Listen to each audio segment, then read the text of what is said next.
The world hangs on a thin thread. Yes. And that is the psyche of man. Nowadays, we are not threatened by elementary catastrophes. There is no such thing as an H-bomb.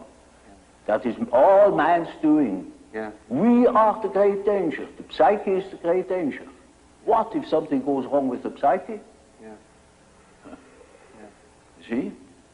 And so you see, it is demonstrated to us in our days what the power of the psyche is of man, how important it is to know something about it. But we know nothing about it.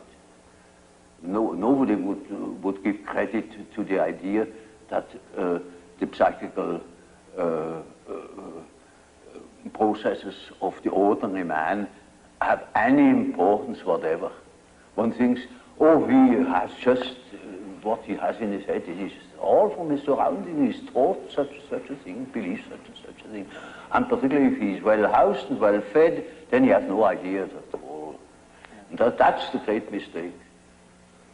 Because he is just that as which he is born, and he is not born as tabula rasa, but as a reality. Yes. Jung had a vision at the end of his life of a catastrophe. It was a world catastrophe. I don't want to speak much about it. One of his daughters took notes and after his death gave it. And there's a drawing with a line going down, up and down, and underneath is the last 50 years of humanity. And some remarks about a final catastrophe being ahead. But I have only those notes. Mm-hmm. What is your own feeling about it, the world situation? Well, one's whole feeling revolts against this idea. But since I have those notes in a drawer, I don't allow myself to be too optimistic. I think, well, we have always had wars and enormous catastrophes, and I have no more personal fear much about that. I mean, at my age, if you have anyhow soon to go, so or so, egocentrically spoken. But the beauty of all the life, to think that the billions and billions and billions of years of evolution to build up the plants and the animals and the whole beauty of nature, and that man would go out of sheer shadow foolishness and destroy it all. I mean, that all life might go from the planet. And we don't know. On Mars and Venus, there's no life. We don't know if there's any life experiment elsewhere in the galaxies. And we go and destroy this. I think it's so abominable. I try to pray that it may not happen, that a miracle happens. Do you find that young people that you see now are aware of that it's in their consciousness? Yes, it's partly in partly in their consciousness, and I think in a very dangerous way, namely in a way of giving up and running away into a fantasy world.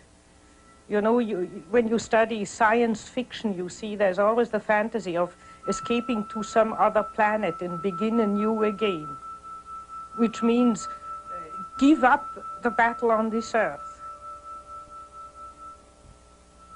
Look, consider it hopeless and give up.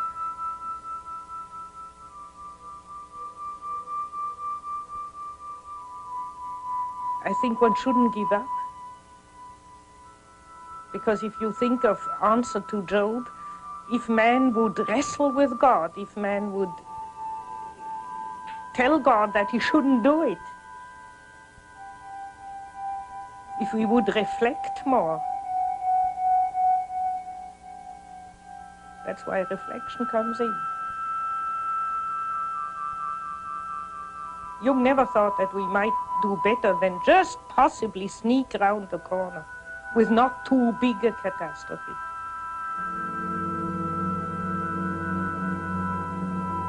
When I saw him last, he had also a vision while I was with him, but there he said, I see enormous stretches devastated, enormous stretches of the earth.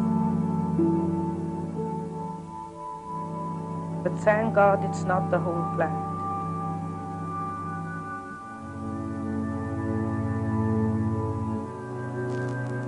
I think that if not more people try to reflect and take back their projections and take the opposites within themselves, there will be a total destruction.